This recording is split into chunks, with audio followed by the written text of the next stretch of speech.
Hello, magandang hapon sa inyo lahat mga kababayan ko. Magandang hapon. So meron tayong pag-uusapan ngayon ng mga magpalitan tayo ng kuro-kuro ha. Ini-encourage ko kayo. Mukhang maganda kasing pag-usapan itong mga topic na to eh. Unahin ko itong panukala ni Robin Padilla na mag-test sa government officials. 'Di ba? Actually, kung ako ang tatanungin, pabor ako dito eh. Kasi biruin mo kami sa company namin, may ganyan kami. Lahat kami, hindi random yung sa amin eh. Lahat kami pinapakunan yan eh. Pag kukuha ka ng driver's license, di ba? Ano ka niyan, obligado ka magpa-drive test bago ka magkaroon. Bakit yung bakit yung position, bakit hindi pwede? Pakinggan nga natin to kasi panukala ni labag daw sa batas eh. Pakinggan natin. Pinaalalahanan ng palasyo si Senador Robin Padilla. Nalabag sa batas ang panukala niyang gawing obligado ang pagpapatest ng mga halal o in-appoint na opisyal ng gobyerno. Bakit kaya? Sabi ni PCO Undersecretary Claire Castro, bagamat hindi niya kinukontra ang panukala, ilabagaan niya ito sa saligang batas at sa right to privacy ng isang individual. Okay. Oo, totoo yun. Kasi nung nag-aaral ako, isa yun sa sa amin eh, pinakabisado sa amin yung mga right ng pasyente. Yung data ng medical record. Medical record kasi yan eh, pag nagpa-test ka eh. Karapatan ng pasyente yan na tanggihan or yung ganyan. Kasi bawal yan eh. Bawal na sa publiko kasi yan. Yung 'di ba may chart ang pasyente? 'Di ba? Bawal yun, pipicturan mo, bawal yun. Maliban na lang kung ang nagpapapicture ay kamag-anak. Pero kahit nga kamag-anak kung ayaw ipakita nung mismong pasyente, bawal yun, bawal yun. Kasi may time na na for example may nagpa-HIV test, positive siya. Nasa sa kanya yun kung dapat ang desisyon na kay pasyente, bawal mong sabihin kahit kanino yun. Pwede ka i-demanda nun. Kahit nga picturean mo siya na nasa ospital siya eh. Kasi pag nasa ospital ka kasi may expectations of privacy yun. Lalo na yung may mga kurti-kurtina. Kasi pwede kasing makita na pinicturean mo siya tapos na-post mo sa social media. Biglang nakita nung oy si yan, anong ginagawa niya sa ospital? May sakit ba yan si 'Di ba? Bawal 'yun. Yung ganon. May tinatawag kasing doctor patient parang exclusivity. Kaya ngayon nagkwento si Vice Ganda na yung kanila daw therapist kinikwento sa kanya nung si Ayon Perez daw ang lagi daw binabanggit yung name ni Vice Ganda. Hindi ako naniniwala doon dahil may right to privacy yung hindi mo pwedeng ikwento yung kinikwento sa ng pasyente mo.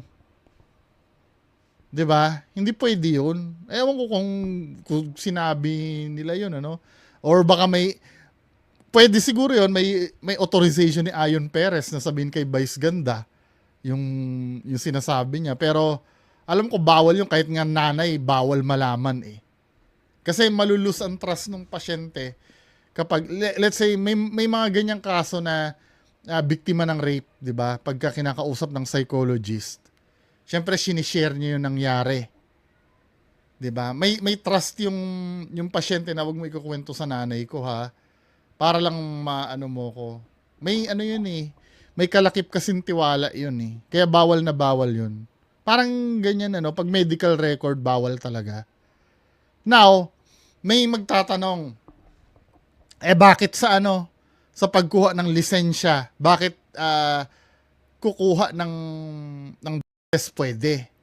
Lisensya, ba't pati sa kumpanya namin pwede din? Kami. Yung pagkuha naman ng hindi naman isa sa publiko yun eh. Halimbawa, kukuha ka ng driver's license. Pag nag-positive ka, sasabihin lang sa'yo, ay hindi ka pwede kumuha. Positive ka eh. Hindi naman ilalagay sa billboard yun na ano eh, na si Juan de la Cruz, positive. Si Pedro din. Hindi naman yun ang, ano, hindi naman yun ang gagawin ng LTO dun eh. Or nung driving school. Di ba? Kasi itong sa mga politiko kasi, malalaman kasi ng tao to. For example, no, si Mayor natin, si Mayor De La Cruz, naku, positive daw si, yung pagka-positive niya, malalaman ng buong bayan or ng buong Pilipinas. Privacy niya yun eh, di ba? Pero sa akin, no, kung akong tatanungin nyo, dapat hindi na pinipilit ang mga government officials dyan eh. Dapat, na sila dyan eh, willing sila dyan eh. Diba? Kasi magulo ang Pilipinas eh, magulo na ang Pilipinas. Hindi na natin afford na pamunuan pa tayo ng adik. Diba? At yung medyo may ganire. Hindi na natin afford yun eh. Dapat talaga, kailangan natin ng leader na matino talaga eh. Hindi lang sa pagka-presidente, sa lahat ng, ng katungkulan. Diba? Or pwede siguro gawin nila, kung hindi pwede yan, maglagay sila ng option. Pag magfa-file ng certificate of candidacy, may option doon. Magpa-test ka ba o hindi? Now, pag tumanggi siyang mag-test, alam mo na meaning. Kasi ano ba rason ba tatanggi ka ng drug test, di ba? Pero parang ganun din yata yun eh. Data privacy pa rin yun eh, no? Pwede ba yun? Gising pa ba yung legal advisor natin? Baka tulog na eh, di ba? Ano din yun eh. Ganun na lang sana, no? Tatanungin ng live. Yes po ba kayo o hindi? Oo, willing ako mag-test. Meaning ano yun? Talagang mapapagkatiwalaan yun, di ba? Kasi talaga willing siyang i-subject yung sarili niya eh. Willing ka ba magpa-test at ilathala sa bayan ang resulta ng test mo? Opo! Saludo ako doon. Pero pagka tinanong ka, willing ka ba magpa-test at sa publiko yung resulta? Hindi. Alam nyo na, no-brainer na yon, di ba? Kasi isa sa mga importante kasing malaman to eh. Kung akong tatanungin nyo, kung user ba yun namumuno o hindi. Nakalakip sa panukalan sa pamagitan ng hair follicle test at urine ang Sana po ay nabasa niya na po ang desisyon ng korte patungkol po dito. Ang allowed lamang po ay ang random testing. So baka magsayang lang po ng oras at pera, pondo, si Senator Robin Padilla. Aralin po muna niya po ang nais niyang gawing batas. Pero hindi ba pwedeng amyendahan yon? Yung magkaroon ng exception? Correct me if I'm wrong narinig ko kasi, hindi, don't quote me on this, no? Pero parang narinig ko, I think kay Attorney Libayan ba yun? O abogado din yata. Yung parang, di ba yung wiretapping law, bawal, yung wiretap na audio recording, di ba, bawal gawing yun, evidence. Tama? Kasi fruit of a poisonous tree yun eh. Pag galing wiretap yung ebidensya mo, bawal.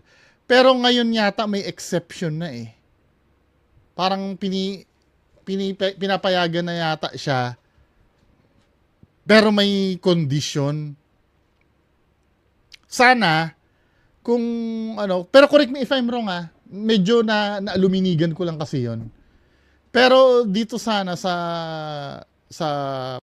test, sana magawa ng paraan yung mga expert sa batas na magkaroon ng exception na pag-election ay kailangan talagang magkaroon ng ganyan. Baka magawa naman nila ng paraan. Di ba? Kasi may mga ganun eh. pwedeng isa publiko test mo sa mga kondisyon na kung ikaw ay maglilingkod sa bayan. 'Di ba? Pero kung halimbawa, ordinaryong citizen ka lang, nag-test ka, syempre, ayaw mong sa publiko yung result dahil privacy mo yun eh. Pero magiging public official ka kasi eh. So, dapat alam din namin yun bilang citizen ng Pilipinas, yung mamumuno sa amin, malinis. Hindi ko naman sinasabing malinis sa kasalanan dahil wala namang malinis sa atin lahat eh, di ba? Hindi naman tayo perfecto. Ako, hindi ako perfecto. Ikaw na nakikinig sa akin, hindi ka perfecto. Pero doon sa part na malinis ka man lang sana doon sa part na yun, di ba? Yun lang naman ang ibig ko sabihin doon. So, proceed tayo next topic. Ano masasabi nyo doon, ano? Okay ba sa inyo yun yung magpa-test? Ito, maraming nag-forward din sa akin ito eh. Yung nagkaroon ng extradition request daw para kay Pastor Kibuloy. Play nga natin. Hinihiling ng American When you say extradition request, yung idadala siya sa Amerika, no? Tama. Play natin to. na i-extradite o ilipat sa kanilang jurisdiksyon si Pastor Apollo Kibuloy. Ayon sa isang source ng GMA Integrated News. Nakatutok si Salima Refran. Hinihingi na raw ng US ang extradition ni Kingdom of Jesus Christ founder Pastor Apollo Kibuloy para harapin ang patong-patong na mga kaso niya doon.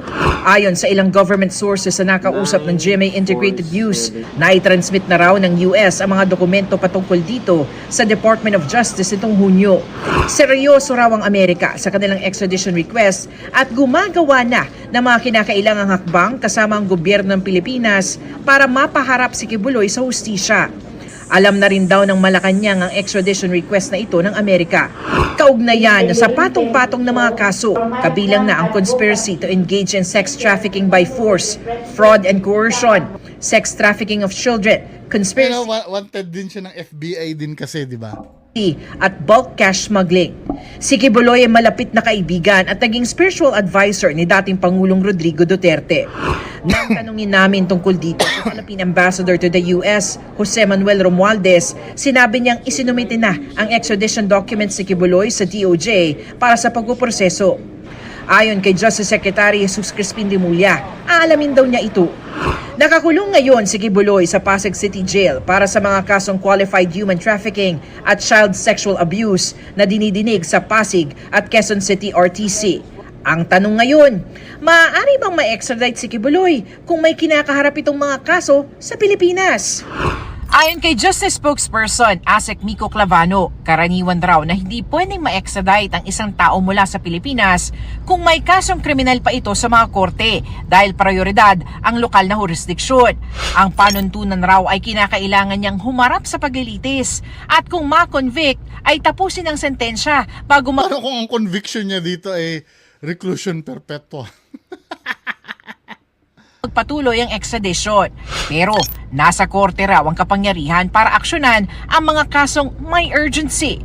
At kung hinihingi ng mga sirkumstansya ay maaaring gumalaw ang DOJ para iresolba agad ang mga pagdinig para hindi maantala ang isang valid na extradition request.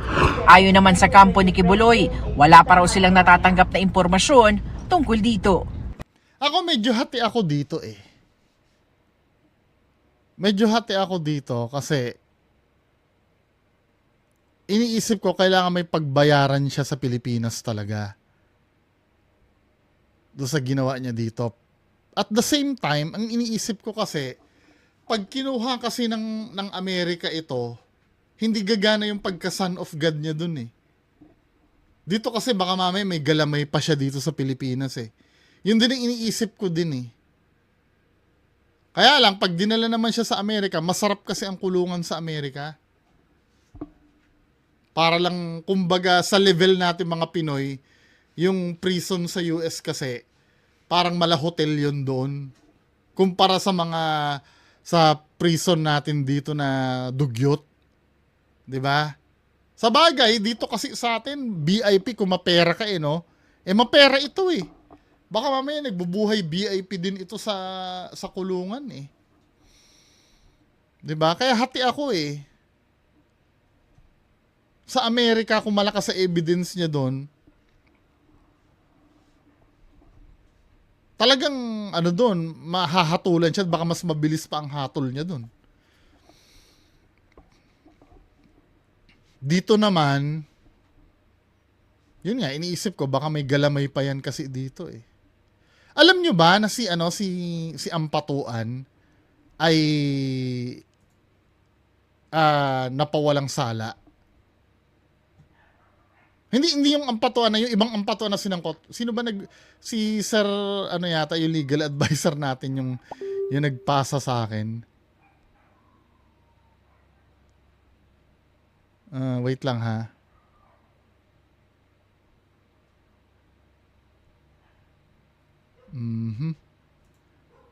Ibabasa ko sa inyo. Ito oh. Pero iba yung Ampatuan na yung sangkot, no? Paano ba may ano to? Download nga natin.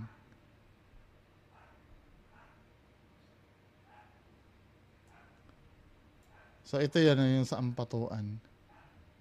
Alam niyo naman yung nangyari sa Ampatuan, 'di ba? Yung Maguindanao massacre. Ito nakalagay dito, no? The Supreme Court has clarified that mere presence in the meetings, even acquiescence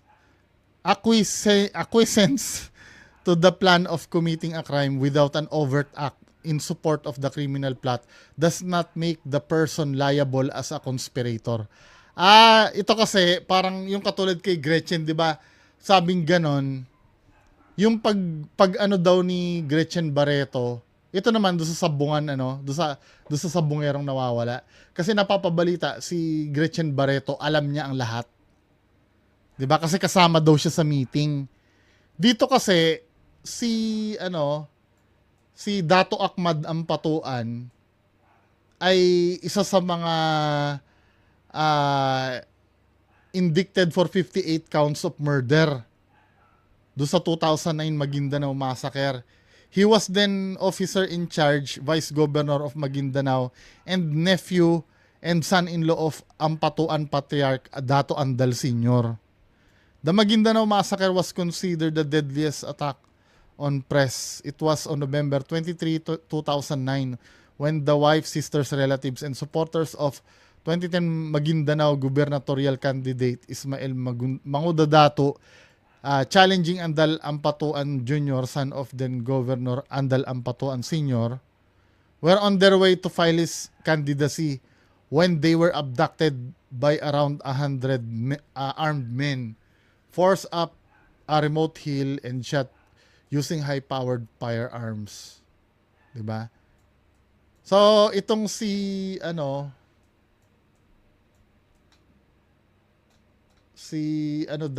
Ahmad, Dato Ahmad Ampatuan ay napawalang sala. 'Di ba? Kasi siya lang naman, kahit daw kasama siya dun sa meetings, kung wala naman siyang overt act daw do sa support of the criminal plot, does not make the person liable as a conspirator. So kung ganyan na mangyari kay Gretchen Barreto, baka hindi rin maano si Gretchen Barreto. Pwede nang pwede rin jurisprudence ito itong nangyaring ito Anyway, ba't nga tayo napunta dyan, yung dito, kay Kibuloy. Ba't tayo napunta doon kay Ampatuan? Anyway, so anong tingin nyo dito? Dapat bang makuha ng US to? Sa US, feeling ko, garantisadong magiging mako-convict ito Diba? Dito sa Pilipinas, baka may mga natitira pang galamay yan, hindi natin masabi, na bigla na lang yan ay mapawalang sala, diba? Matabunan ng kung anong issue. Parang yun nangyari, di naman nabalita yung kay Ampatuan, diba? Na ganun yung nangyari. Anyway, next balita. Ito, bag ni Comelec Chairman Garcia, tinangay, isa sa suspect arestado. Yung sa Comelec, tingnan natin. Nabiktima ng salisigang si Comelec Chairman George Garcia sa Pasay City. Ayon sa pulisya, kumakain sa isang restaurant si Garcia nang biglang tabihan ng 6 na suspect na nagpanggap na customer. Mabilis na nakuha ang bag ni Garcia na nakalapag sa isang upuan. Sinubukan pa umunong habulin ng kanyang bodyguard ang mga suspect pero hindi naabutan. Sa tulong ng CCTV, natukoy ang pagkakakilala ng mga suspect. Nahuli sa Las Piñas Di man lang kinalala yung yung biniktima. ang isa sa kanila, isang babaeng 44 na taong gulang. Nabawi ang bag ni Garcia na may lamang ID at cellphone pero wala na ang cash na ayon kay Garcia ay 10 hanggang 12,000 piso ang halaga. Patuloy ang pagtugis sa 5 pang suspect. May nagsasabi dito sa comment na pag daw mayaman ay nahuhuli daw agad. Hindi, nangyayari din naman yan sa ordinaryong tao. Kaya lang ang pinaka nakapukaw sa akin ng attention, inutil yung bodyguard. Tanggalin niya na yung bodyguard niya na nasalisihan pa rin siya, 'di ba? Anong klaseng bodyguard meron 'yun? Hindi ba magiging alerto 'yon or busy din sa kakakain kaya nasalisihan siya? No? Buti nabawi yung yung gamit niya. Okay, yung pera barya na lang yun, 12,000 lang yun. Mayaman ito di ba? Ano lang yan? Doon pumukaw ang ang attention ko doon sa bodyguard. Hindi man lang nakamalay, no? Anyway, mga kababayan ko, yan lang muna ang pag-uusapan natin ngayong hapon. Magandang hapon sa inyong lahat. Bye-bye.